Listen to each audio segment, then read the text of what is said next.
Hello everybody, this is the race following race 10 chronologically of the 2025 OVKA karting season. This is officially race 8, but race 8 was originally rained out, so the date was pushed back to a weather date which happened to fall after race 10. So this one is still considered to be race 8, it's just, out of order and run the next race after race 10. So this is the final. This is the LO206 Legends class. Again, this is out at beautiful G&J Kartway in Camden, Ohio. Look how nice the sky looks, which is about the way it looks in half my damn videos, but it looks pretty cool out there in this camera.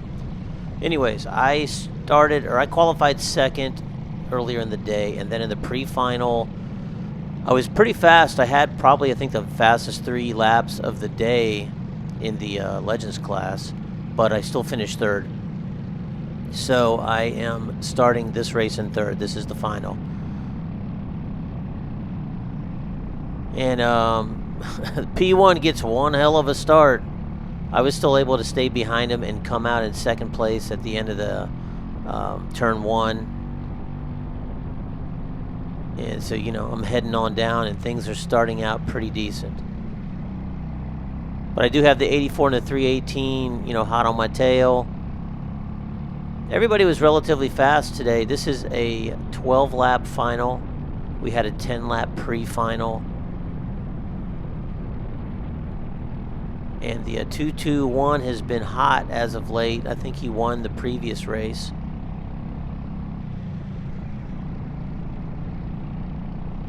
And he's leading the race right now. So, but I do have the 84, as I mentioned, hot on my tail. He's been running well also, so has the 318. The 5 right behind them has been up in the front on occasion, so he's doing pretty good. And I believe this is only his second season karting. The 84 gets a run under me, but I stay on his outside. I don't really concede it, and it's wide enough through there.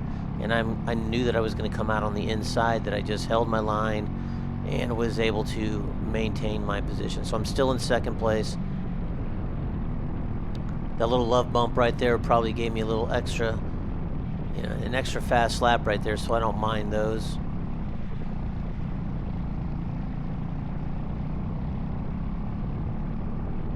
And again, he's going to get a good solid run up there. He's got his nose in. I realize he's there, and I have to basically concede that position, and I tuck in right behind him with the 318, not too far behind me. You're going to see me shaking my left arm a lot in this race. I raced the senior class as well this day, so it was pretty hot, and for some reason my left arm kept kind of cramping up in my forearm. So I'm trying to shake that out. It doesn't ever actually hurt. It just feels really strange when you're driving.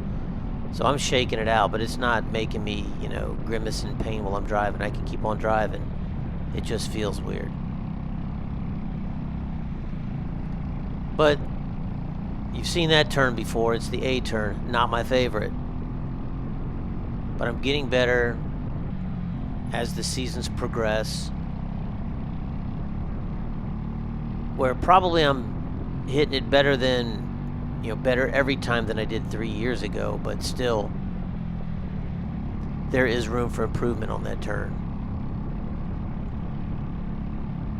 I try to get under the 84 right here. I'm pretty sure I'm geared lower than him a little bit, and he's not letting that happen, so I got to blip the gas right there a little bit. And as you can see, first place is starting to stretch it out on us as we're battling for second place, which isn't a good thing. Now, the 221 in first place has numerous, he's got many, many, many laps on this track. So the odds of him really having a really bad lap are not good. So if nobody's messing with him, he's just going to log laps. He's only got to log 12 of them, and he's good enough that he's not going to get any big inconsistencies. He's not going to turn a lap that's 1 second or 2 seconds slower than what he would normally run. On this day, we were all running laps in the low 46 seconds. In the pre-final, I did almost break into the 45s, but in this race that we're running right now, I think the 84 is going to get the fastest lap right in front of me. He got like a 46.1 something or other. I got a 46.2 or 3. I think I might have been the second fastest.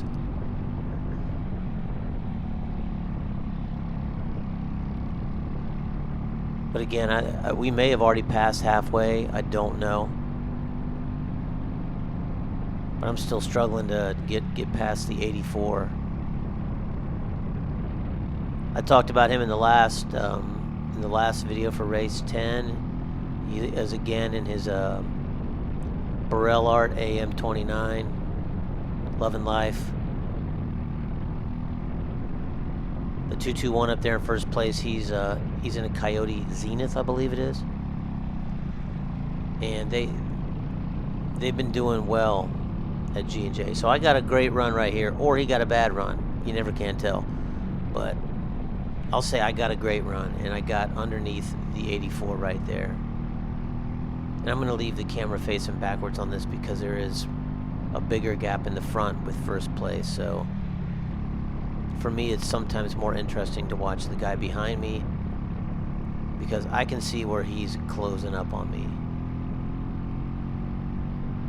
I seem to be pretty strong around these outside corners where we just came through and down through these sections.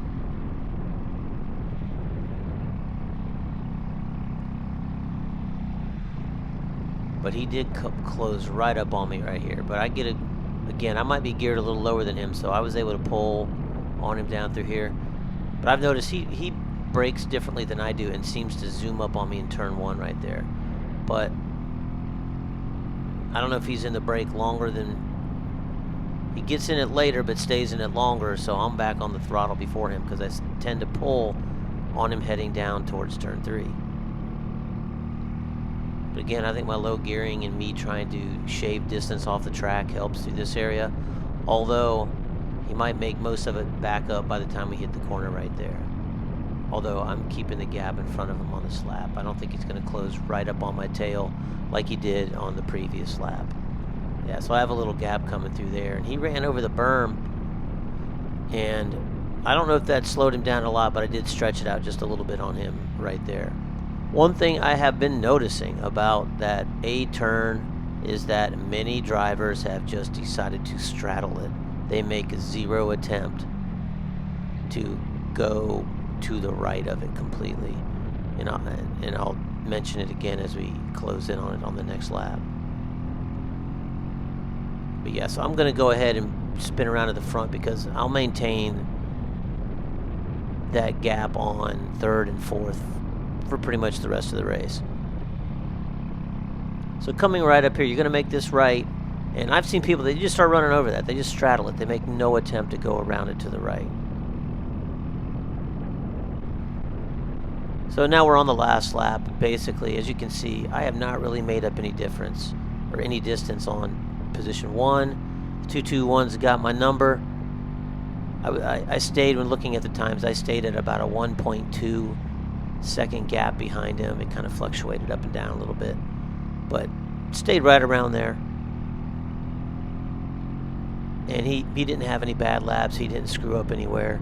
I didn't really get close enough to really apply any pressure to him where he would, sometimes that'll rattle somebody a little bit. They'll get nervous and they'll, brake a little too hard into a corner and really kill their momentum. But it did not happen. Like I said, I finished in position 2. Now this is, again, towards the end of the season, and I was still in first place, I believe, at the conclusion of this race in the point standing. So it was a good outing for me. I didn't get too risky. I didn't do anything dumb, and came home with a second place and a pretty good points day. The 84 closed the gap. Well, I got more points than him, but he is still passing other people in the points, so I believe he might be moving up into second place at the end of this race. Anyways, that's it, and we'll see you at race 11.